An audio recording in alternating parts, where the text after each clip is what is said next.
이 산 저 산 쳐다본다. 도움이 어디에서 오는가? 하늘과 땅을 만드신 분 여호와에게서 나의 구원은 오는구나. 내 발이 헛디딜까?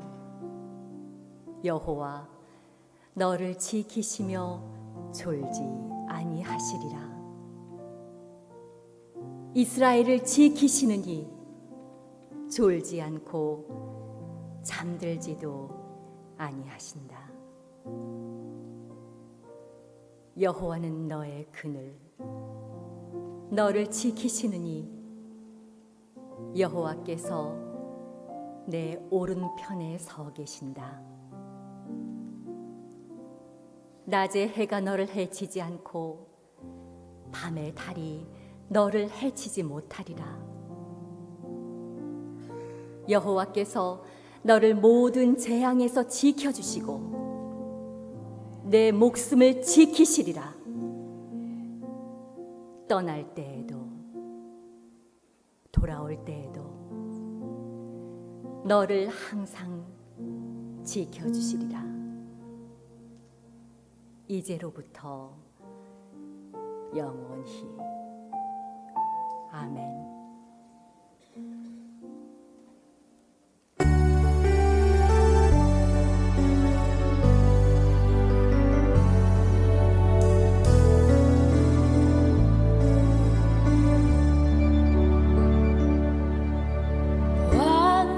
완전하신 나의 주, 의의 길로 날 인도하소서. 행하신 모든 일 주님의 영광 다 경배합니다. 예배합니다. 찬양합니다. 주님만 날 다스리소서. 예배합니다. 찬양합니다. 주님 홀로 높임 받으소서.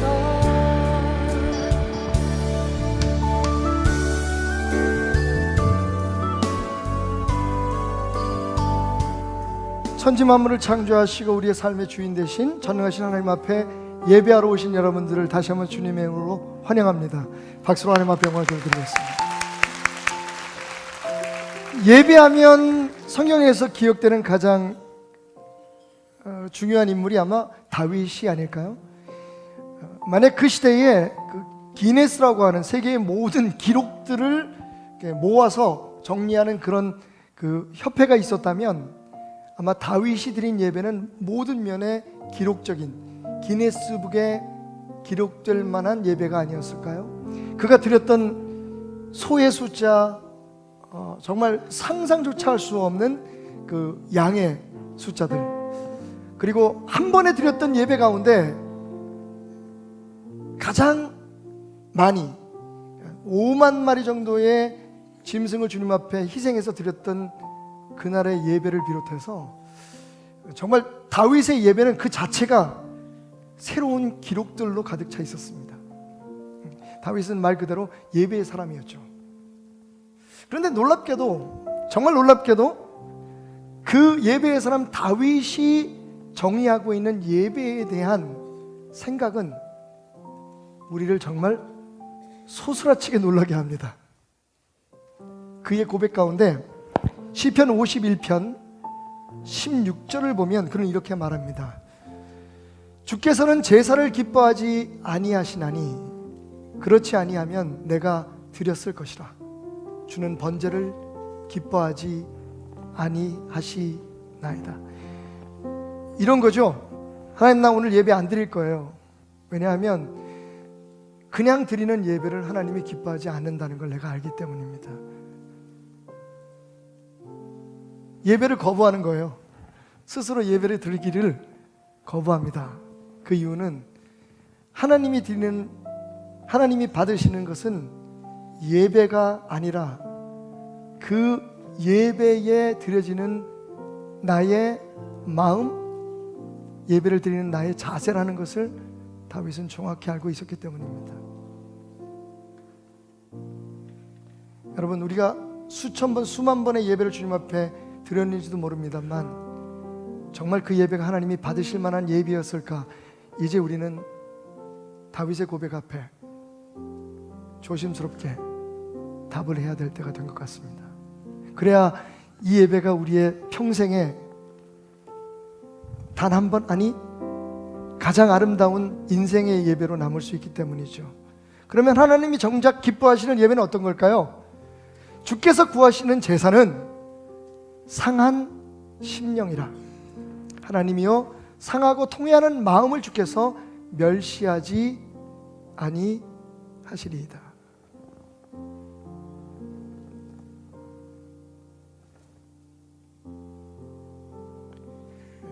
헬라어로 히브리 말로는 니시브리 레브, 깨어진 마음, 니시브라 르아후, 꺾여진 영혼이라는 뜻을 가지고 있습니다. 하나님께서 우리에게 받으시길 원하는 건 이 예배 형식이 아닙니다. 오늘 이 자리가 아니라 이 자리에 당신이 가지고 나온 마음입니다. 깨어진 마음, 상한 마음은 어떤 마음일까요? 꺾여진 마음, 조각난 마음은 어떤 뜻일까요? 세상에서 상처받고 여러 가지 삶의 문제로 인해서 깨어진 마음을 뜻하기도 하겠지만 다윗의 고백은 그 어려움 속에서 혹 하나님 앞에 내가 지은 죄가 없는지, 혹 하나님 앞에 내가 회개해야 할 것은 없는지, 그것을 속속들이 깨어서 파고들어서 찾아내겠다는 마음인 것을 우리는 알 수가 있습니다. 오늘 하나님 앞에 우리가 우리 자신을 볼 수 없다면, 그리고 우리를 다시 재조합하시고 우리의 깨어진 마음을 괜찮다, 그래서 내가 널 위해 십자가를 지었노라 말씀하시는 그분의 손 안에서 다시 회복될 것을 기대하는 마음으로 겸손히 이렇게 고백할 수 없다면 오늘 우리의 예배는 예배라고 이름 지어지긴 하지만 예배가 아닐 수 있습니다. 이렇게 말이죠. 하나님, 정말 하나님 없으면 나는 하루도 살 수 없을 것 같아요. 하나님 앞에서 나는 아무것도 아닙니다.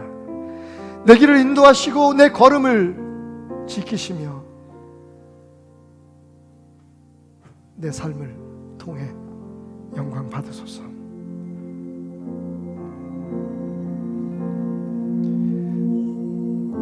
주님, 내 길을 잘 아시고 내 걸음 아시네. 어둠에서 빛을 내시는 주님을 믿네.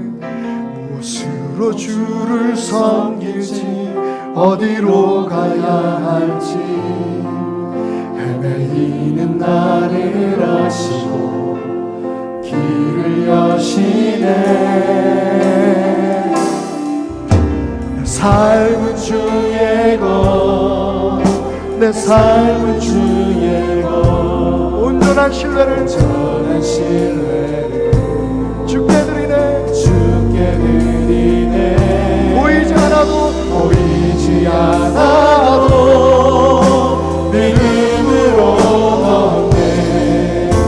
주 영광 바라보며 주만 따르네. 다시 한번 고백하겠습니다. 주님, 내 길 잘 아시고, 주님 내 길을 잘 아시고 내 걸음 아시네.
찬양합니다.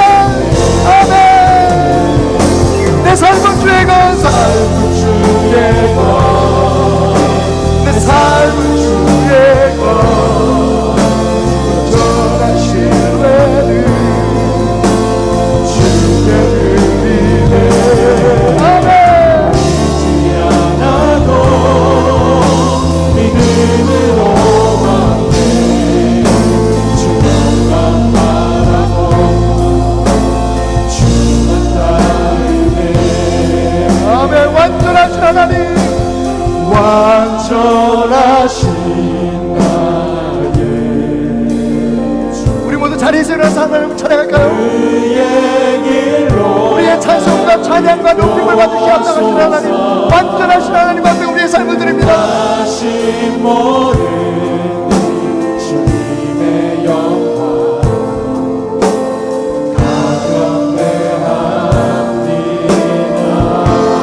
완전하신 나의 주 하나님, 완전하신 아멘.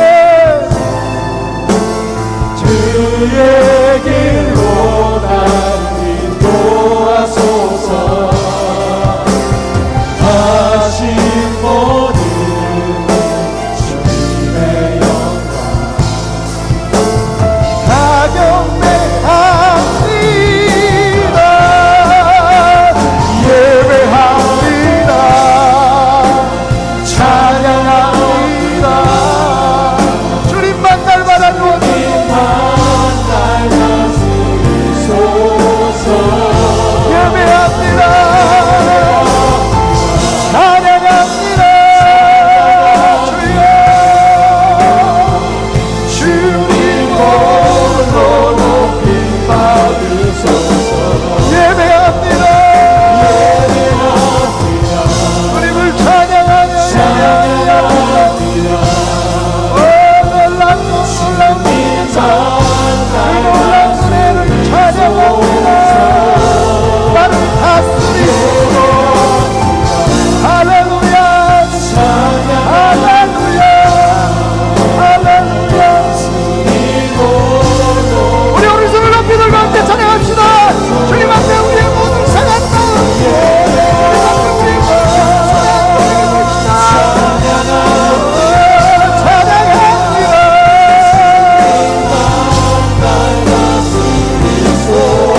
예배합니다. 찬양합니다. 주여, 영원하네 선민하시네 신나의 하나님, 하나님을 찬양합니다. 예배합니다. 찬양합니다. 네. 주님만 날 다스리소서. 예배합니다. 찬양합니다. 주님 홀로 높임 받으소서.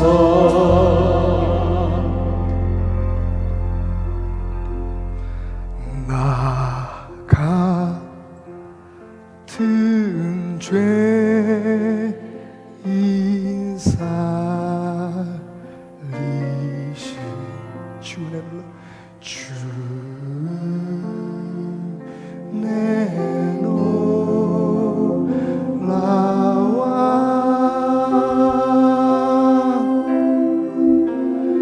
이런 생명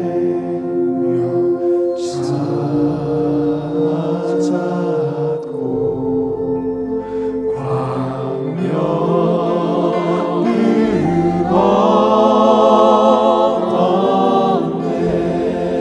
할렐루야. 큰 죄악에서 건지신 주님 찬양. 그 죄악에서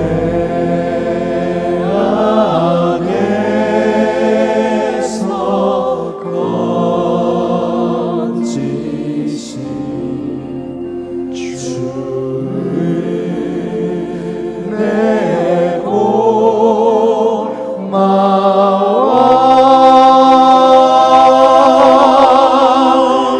잊혀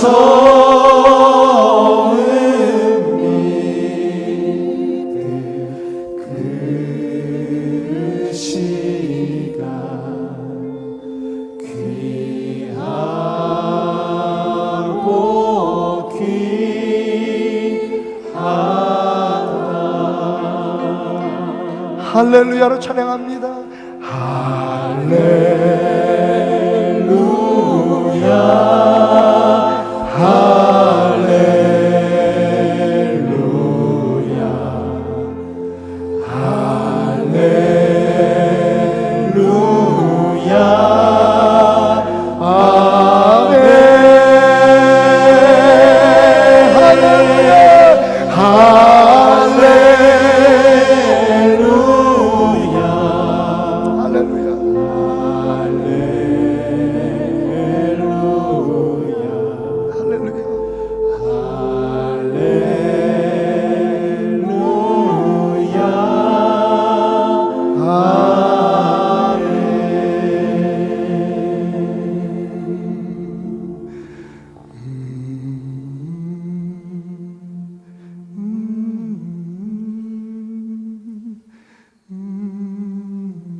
전능하신 하나님 앞에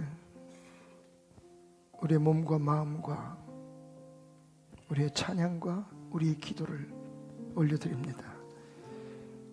깨어진 마음으로, 상한 심령으로, 하나님밖에 없습니다. 나를 도우소서, 나를 건지소서. 하나님 없으면 나는 아무것도 아닙니다. 나를 받으소서, 붙드소서 고백하며 예배하는 아름다운 주의 백성들의 이 예배를 받아 주옵소서. 예수님의 이름으로 기도드렸습니다. 아멘. 집에 치약이 떨어졌어요. 평소에 아내가 있으면 다 알아서 챙겨줄 텐데 아내가 잠깐 말레이시아에 가 있는 동안에 치약이 떨어졌습니다. 그 사건으로 인해서 저는 이제 나는 집사람이 없으면 살 수 없는 존재가 되어버렸구나 하는 생각을 했어요. 여러분 오해하지 마십시오. 하나님 없으면 살 수 없습니다. 그런데 그녀 없이도 살기가 어렵더라고요. 혹시 공감하신다면 우리 가족들이 함께 오신 분들 옆 사람 아내하고 혹은 가족들하고 앉아 있으시면 이렇게 손을 잡고 한번 고백해 보십시오. 난 당신 없으면 안 돼.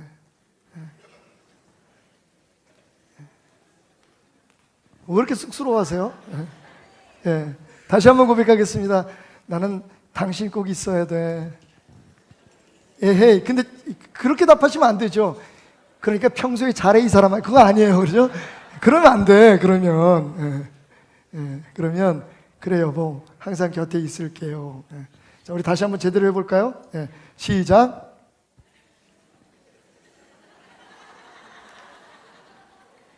어쨌든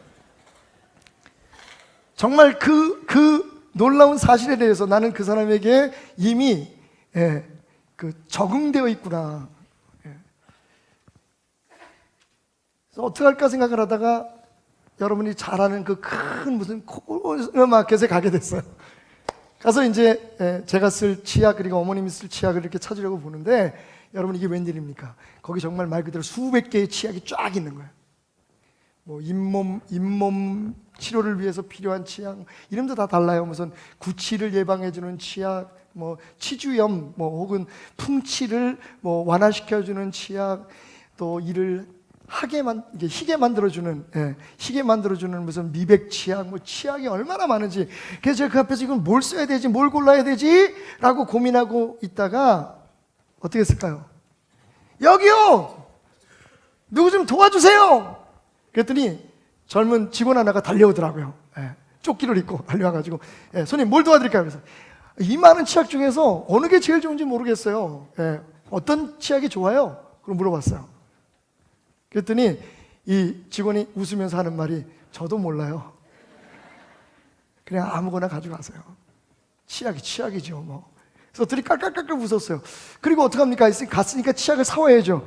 그래서 다 사왔어요.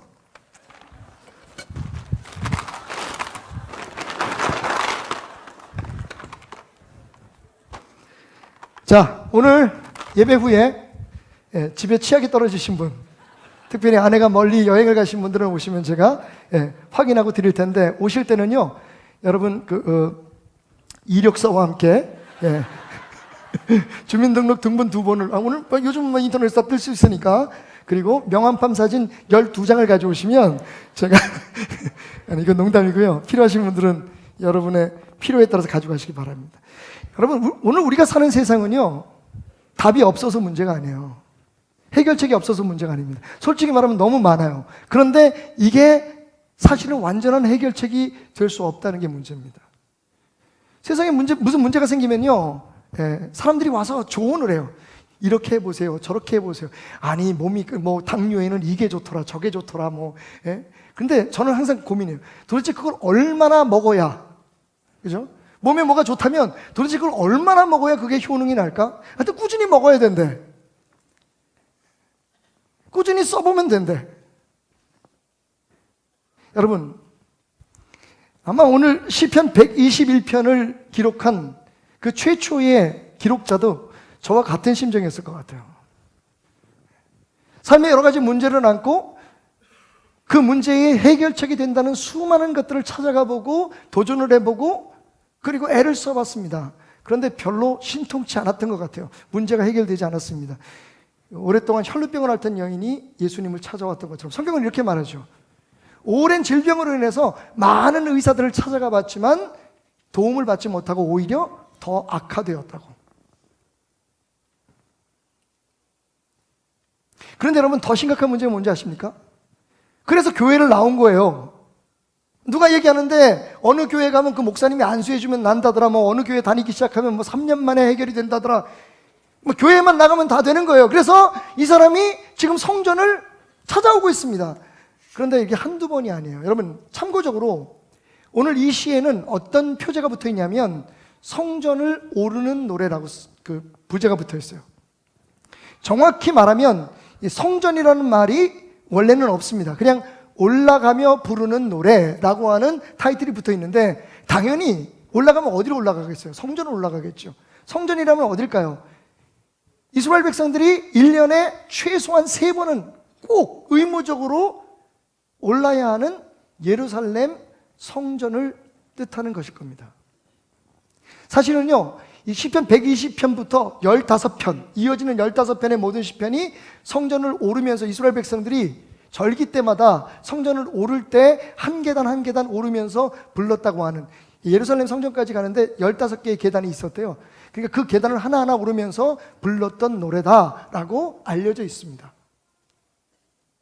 자, 근데 보세요 여러분, 지금 이 사람은 성전을 올라가고 있습니다. 예루살렘 성전을 올라가고 있어요. 매해 3번씩, 아니 그 이상의 성전을 찾아서 하나님 앞에 제사를 드렸을지도 모릅니다.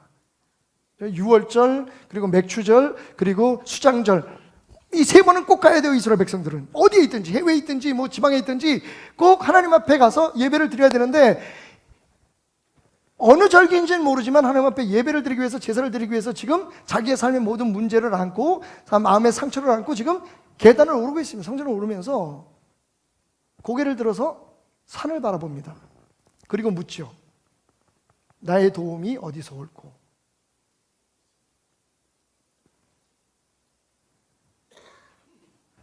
조금 깊이 생각해 본다면 혹시 이런 마음은 아니었을까요? 내가 세상에서 힘 있다는 어떤 친척도 믿어보고, 또 뭐 내가 하는 무슨 뭐 돈도 믿어보고, 세상 사람들이 대박 난다고 하는 어떤 거에도 투자도 해보고, 이것도 해보고 저것도 해보고, 삶의 문제를 해결하기 위해서 이게 몸에 좋다면 저것도 찾아보고, 이것도 다려 먹어보고, 뭐 어디 가보기도 하고, 뭐 그런데 그뿐 아니라 내가 나의 삶의 문제를 해결하기 위해서, 나의 삶의 여러 가지 그 문제들의 해결책을 찾기 위해서 교회도 나와보고 부흥회도 참석해보고 열심히 지금 수십 번, 수백 번, 수천 번 이 언덕을 올라왔는데 도대체 진짜 도움이 어디서 올까? 혹시 여러분도 마음속에 그런 고민을 갖고 계시는 않으신가요? 교회 다니면 예배 참석하고 부흥회 참석하고 그리고 교회에서 얘기하는 것처럼 이런 것 저런 거 다 하면 내 삶이 좀 더 가벼워지지 않을까? 문제가 해결되지 않을까?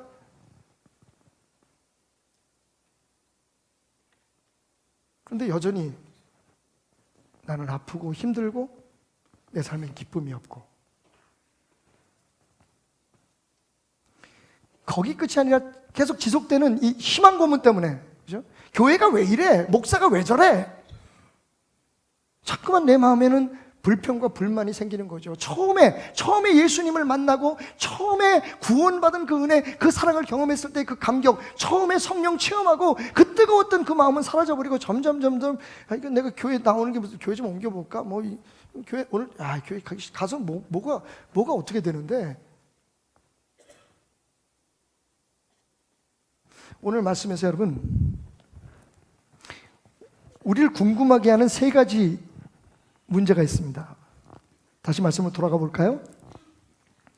내가 산을 향하여 눈을 들리라. 나의 도움이 어디서 올까?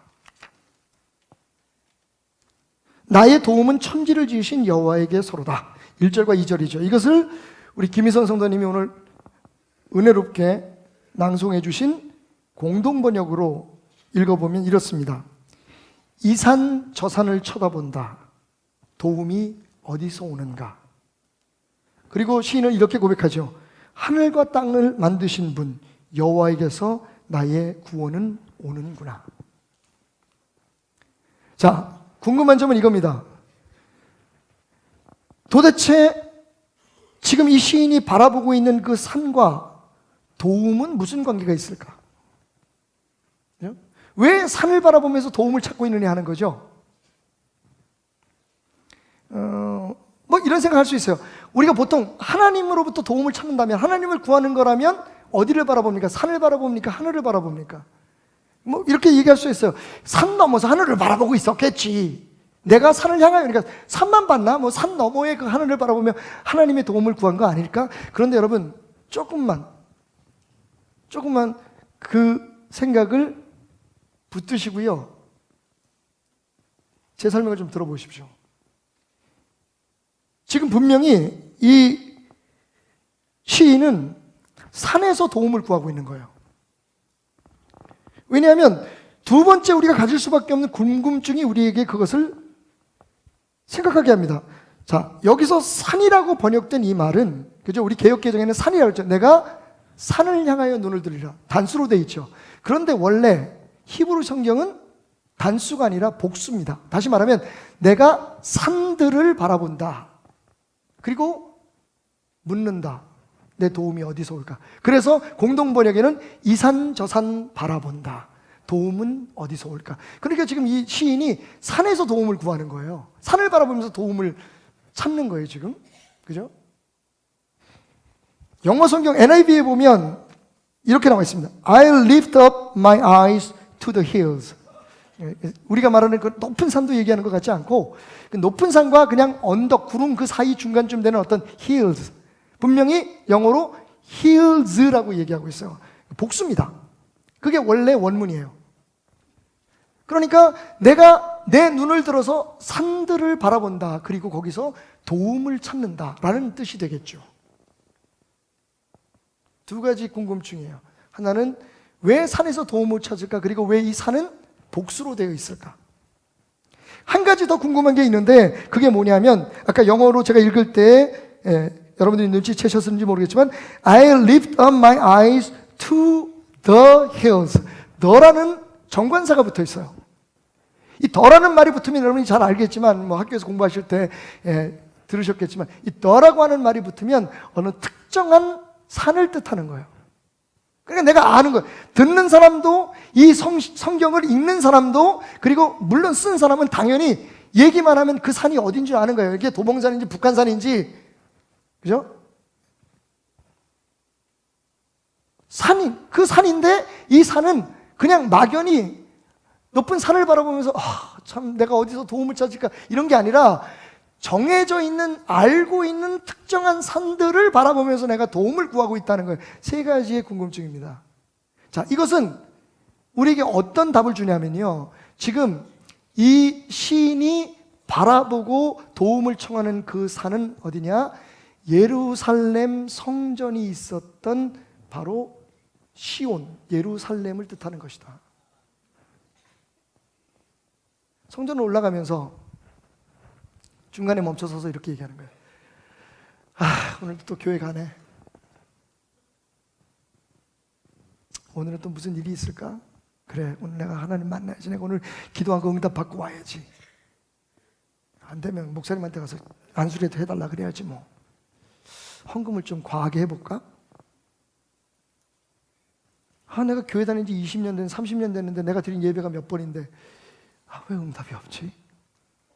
지금 예루살렘 성전을 바라보면서 성전이 있는 그 예루살렘을 두르고 있는 감난산을 비롯해서 예수님이 사탄에게 시험을 받으셨다고 하는 그 유혹의 산, Mount of Temptation, 그 산들을 바라보면서 예루살렘이 이렇게 산으로 둘러싸여 있는 높은 고산지에 있었던 성이었거든요. 원래는 여부스라고 하는 마을이었어요. 이게 다윗과 솔로몬 때에 이어서 확장되고 거기 성전이 지어지고 그 다음에 거기가 그 왕궁이 있는 왕의 도시가 되면서 다윗의 도시가 되면서 그게 점점 확장이 됐죠. 그리고 마지막으로 예수님 당시에 헤롯 왕이라고, 헤롯 왕에 의해서 그 예루살렘이 더 넓게 확장이 됩니다. 그러니까 지금 우리가 말하는 예루살렘은 옛날 여부스 마을에서 훨씬 더 확장된 상태예요. 그러니까 옛날 여부스 마을, 지금 이 시인이 노래할 때 그때의 예루살렘은 어느 곳이었냐? 산들로 둘러싸여 있는 고산지에 있었어요. 특별히 여리고에서부터 예루살렘으로 올라가려면 정말 비탈길을 올라가듯이 높은 산지였다고 얘기를 합니다. 지금 거기를 올라가면서 예배드리러 올라가면서 탄식하는 거예요. 도대체 나의 도움이 어디서 올까? 여러분, 오늘 그런 시인의 고백에서 우리는 한 가지 중요한 사실을 깨닫습니다. 한번 따라해 볼까요? 우리가 의지하는 견고한 요새가 오히려 위태할 수 있다. 교회에 답이 있나요, 여러분? 있습니다. 그런데 교회가 답은 아닙니다. 여러분이 은혜 받고 여러분들을 감동시키는 어떤 목회자, 어떤 능력이 있다는, 어떤 힘이 있다는 주의 종에게 답이 있나요? 맞습니다. 그들이 답을 이야기합니다. 답을 여러분에게 알게 합니다. 하지만 그들이 답은 아닙니다. 교회의 어떤 제도나, 그리고 우리 교회가 속해 있는, 우리 교회를 감싸고 있는, 우리를 안전하게 지켜주는 요새와 같은 그 어떠한 제도와 조직들이 답을 주나요? 맞습니다, 여러분. 거기서 우리가 답을 찾을 수 있지만 그것이 답은 아닙니다. 근데 문제는 뭘까요? 우리가 거기서 답을 찾으려, 그게 답이라고 생각하기 시작한다는 겁니다. 교회에 나왔으니까 답을 얻어야 되는 거야. 그 목사님한테, 그 능력 있는 목사님한테 안수를 받고 축복을 받았으니까 답을 내가 그 응답을 받아야 되는 거야. 내가 이렇게 저렇게 믿고 신뢰하고 남들이 얘기하는 그런 것들을 찾아가서 내가 거기에 내 마음을 드리고 예배를 했으니까 내가 당연히 복을 받아야 되는 거야. 여러분, 지금 이 시인이 가지고 있었던 문제가 그거예요. 교회가 답이다. 교단이 답이다. 우리가 하고 있는 어떤 일이 답이다. 옆집 집사님이 알려준 그 대체 식물이 답이다. 현미가 답이다.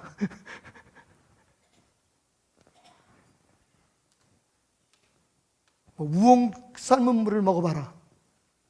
여러분, 그게 당장 우리에게 답이 될 수 있어요. 잠깐 도움이 될 수 있지만, 여러분, 궁극적인 답은 우리가 믿고 있는, 지금 우리가 의지하고 있는 그 어떤 것도 아닌 시인의 고백처럼 천지 만물을 지으신, 지금 우리가 신뢰하고 우리가 믿고 의지하려고 하는 그 모든 것들을 만드시고 그것을 운행하시는 천지를 지으신 하나님께 있다. 여러분은 무엇을 믿으십니까? 여러분이 지금까지 해왔던 어떤 종교적 의식을 믿으십니까? 여러분 베델교회를 믿으십니까? 담임 목사님 박태남 목사를 믿으십니까? 여러분이 지금 믿고 있고 여러분이 기대하는 건, 다시 말해서 저 산들은 여러분의 문제를, 여러분의 영혼의 갈증을 궁극적으로 해결해 주지 못해요. 바로 그게 오늘 시편의 고백이에요. 내가 산들을 바라본다. 교회도 바라보고 목사도 바라보고 내가 존경하는 어떤 사람들, 힘 있는 내 친척도 보고 몸에 좋다는 모도 내가 기대해보고, 그런데 거기에 답이 없더라. 그래서 내가 고백한다. 천지 만물을 지으신 여호와 하나님만이 내 삶의 모든 문제의 답이다.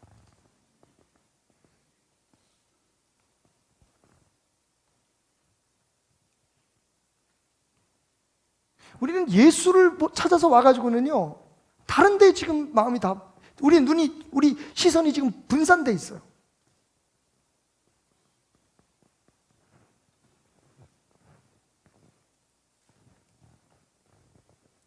예수를 우리의 삶의 최종적인 궁극적인 해답으로 삼아요. 근데 그러기 위해서는 어떻게 됩니까, 여러분?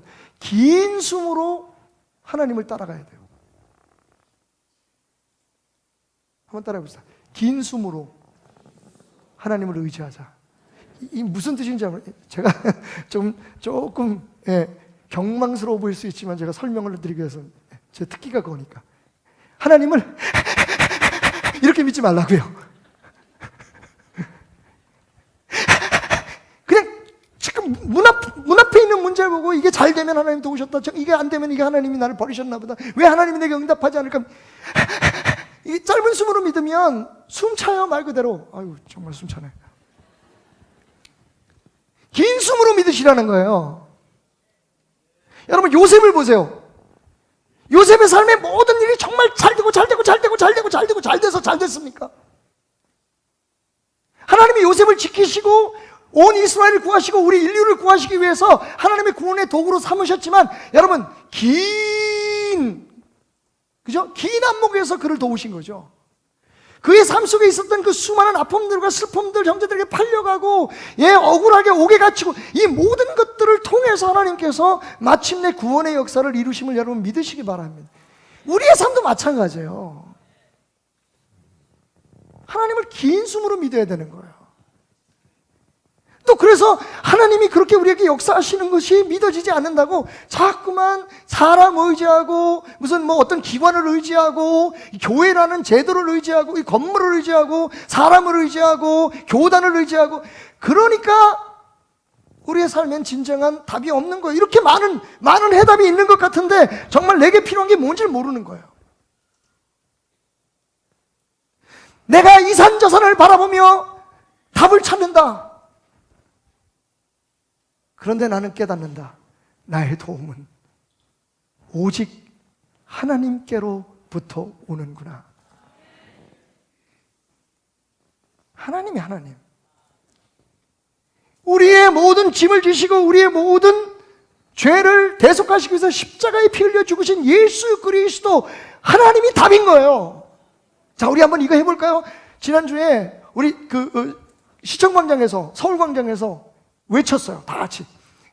스크린에 이게 질문이 나와요. 이런 질문이 나오죠. 우리의 삶의 진정한 행복은, 그러면 여러분이 뭐라고 대답해야 돼요? 예수, 이렇게 대답하시면 돼요. 자, 한번 해보겠습니다. 여러분, 우리의 삶의 진정한 행복은, 우리의 생명은, 우리가 가지고 있는 모든 문제의 해답은, 우리를 저 영원한 나라까지 이끌어 주실 분은, 우리를 절대로 버리지 않고 실망시키지 않을 분은, 우리의 마지막 소망은, 오늘 우리가 찾고 불러야 될 노래의 유일한 제목은, 자, 그리고 나가실 때, 그래서 당뇨에 뭐가 좋다고? 나 지금 이 법적인 문제가 생겼는데 왜 집사님 작은 아버지가 무슨 어디 법관이라며? 나 병원 가야 되는데 어디 누구 아는 의사 선생님 없어요? 여러분, 그 자체가 나쁘다는 문제가 아니라 정말 우리의 삶의 궁극적인 해답은 하나님밖에 없다는 거예요. 여러분, 그 이유에 대해서 시인은 고백합니다. 여러분, 오늘 말씀 보면 참 재밌어요.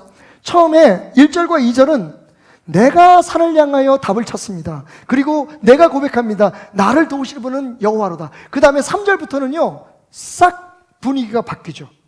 자, 3절부터는 어떻게 바뀌냐면 여호와께서 너를 실족치 않게 하시고, 그죠? 너를 향한 거예요. 다시 말하면 진정한 해답, 내 삶에 완전하고 궁극적인 답은 하나님밖에 없구나라고 깨달은 이 사람이 다른 사람들을 향해서 외치는 거예요.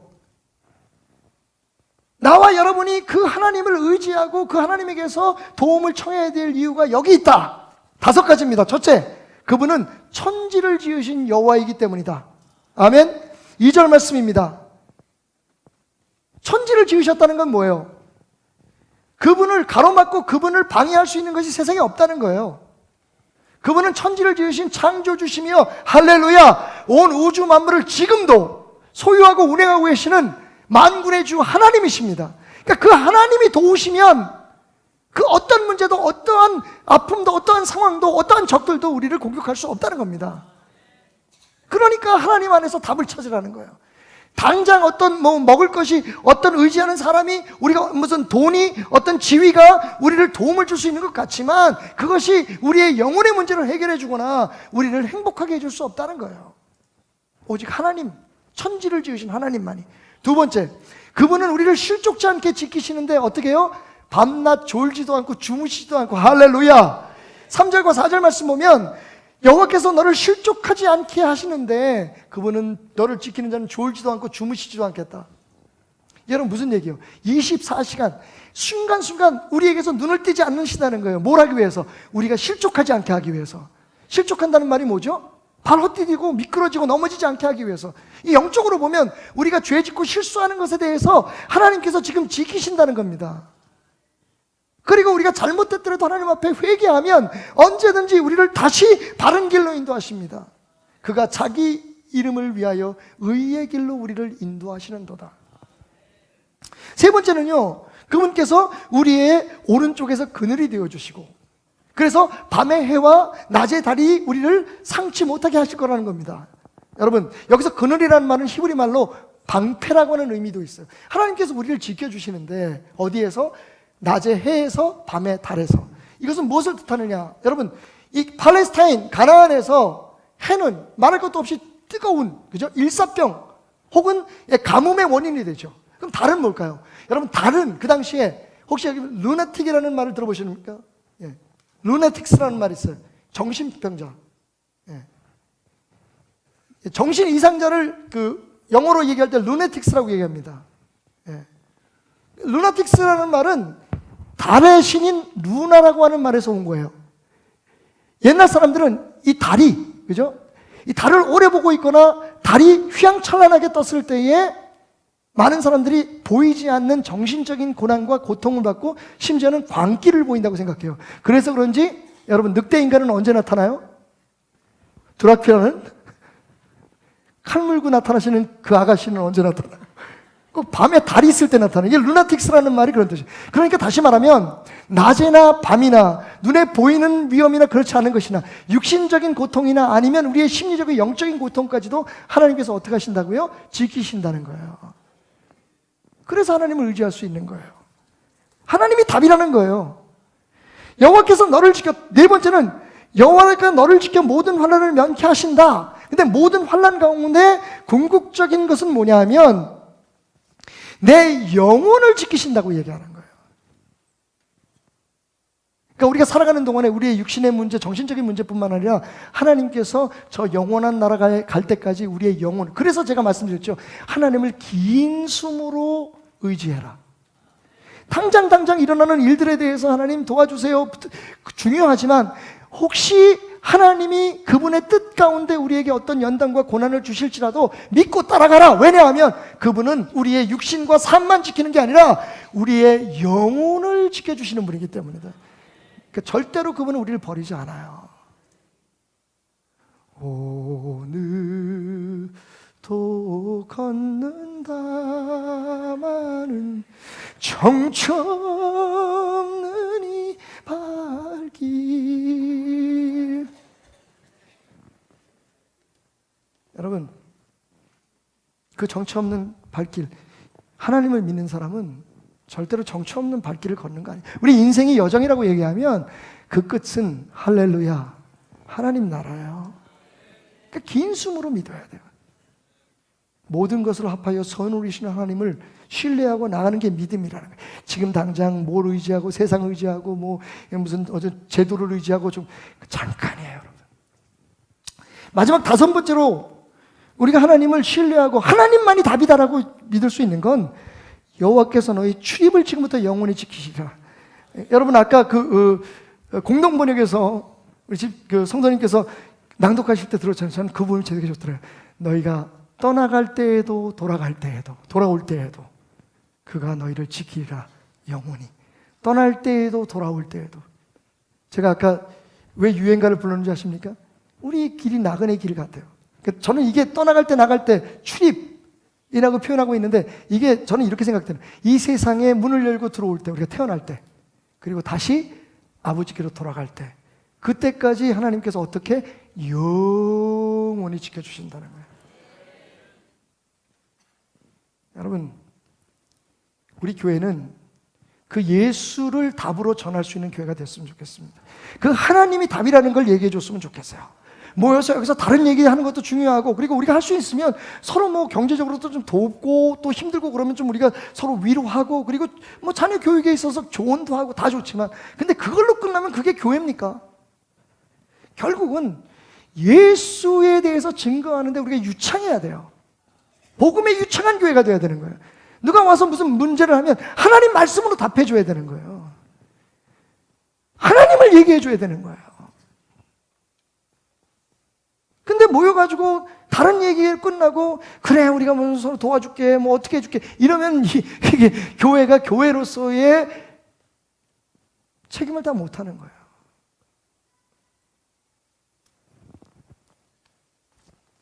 근데 재밌는 건 여러분 마지막입니다. 이 5가지의 우리가 신뢰해야만 하는 하나님의 성품이 어디 나타나느냐? 성경책의 제일 앞부분에 5권 창세기, 출애굽기, 레위기, 민수기, 신명기에 나타난 하나님을 그대로 옮겨놓고 있어요. 자, 처음에 천지를 지으신 하나님 어디에 나와요? 창세기죠. 우리를 실족치 않도록 하나님의 말씀으로 거룩하게 하신 하나님 어디 나와요? 레위기에 나오죠. 우리의 오른편에서 그늘이 되신 하나님 낮에는 구름 기둥으로 밤에는 불 기둥으로 인도하시는 하나님 어디 나와요? 출애굽기 나오죠. 우리를 지켜서 모든 환난에서 면케하시고 마침내 가나안에 들어가게 하신 하나님 우리의 영혼의 나라에 들어가게 하신 하나님 어디에 나와요? 민수기에 나오죠. 마지막 5번째 너의 출입을 지금부터 영원까지 지키시로다. 여러분 잘 아시는 신명기 28장 6절 내가 들어와도 복을 받고 나가도 복을 받을 것이다. 어디에 나와요? 신명기에 나와요. 자, 무슨 얘기인가 하면 산을 바라보고 답을 찾지 말라는 거예요. 천지를 지으신 하나님, 우리를 지키신 하나님, 우리를 버리지 않는 하나님, 우리를 궁극적으로 영원한 나라에 이끄실 하나님, 그 하나님은 어디에 있다? 하나님의 말씀 속에 있다는 겁니다. 성경 속에 있다는 거예요. 먼 데 바라보지 마시고 딴 데 바라보지 마시고 여기서 답을 찾으라는 겁니다. 여러분 오늘도 목사님의 결론은 성경 보려는 거네. 다른 얘기를 뭐 하겠어요.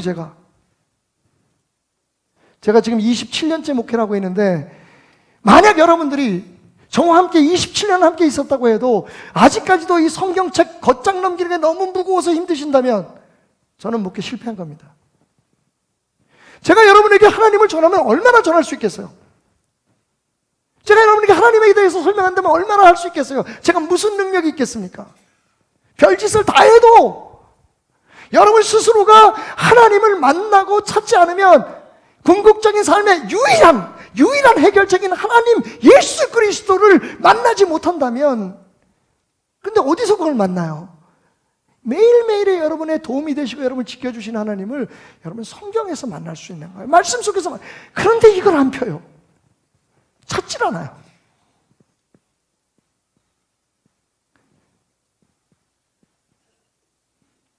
하나님이 답입니다. 예수가 답입니다. 그리고 그분은 우리가 알면 알수록, 그분에 대해서 배우면 배울수록 더욱더 신뢰할 만한 분인 것을 알게 된다는 거예요. 이 산 저 산 바라보지 마시고, 이 사람 저 사람 이곳저곳 바라보지 마시고 하나님 말씀부터 보세요. 거기서 당신이 하나님을 만나게 된다면, 당신을 위해서 십자가에 피 흘려 죽기까지 당신을 사랑하신 그 예수님을 만나게 된다면 여러분은 세상에 가장 소중한 답을 찾은 겁니다.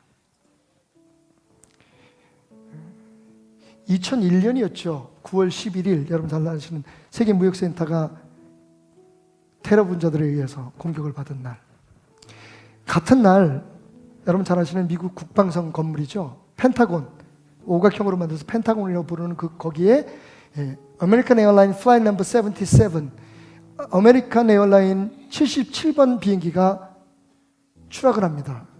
테러범들이 동시에 테러를 감행한 거죠. 브라이언 버드웰이라고 하는 사람이 거기서 근무를 하고 있었는데, 그 비행기가 자기가 앉아있는 데서 36.5m 전방에 떨어진 거예요.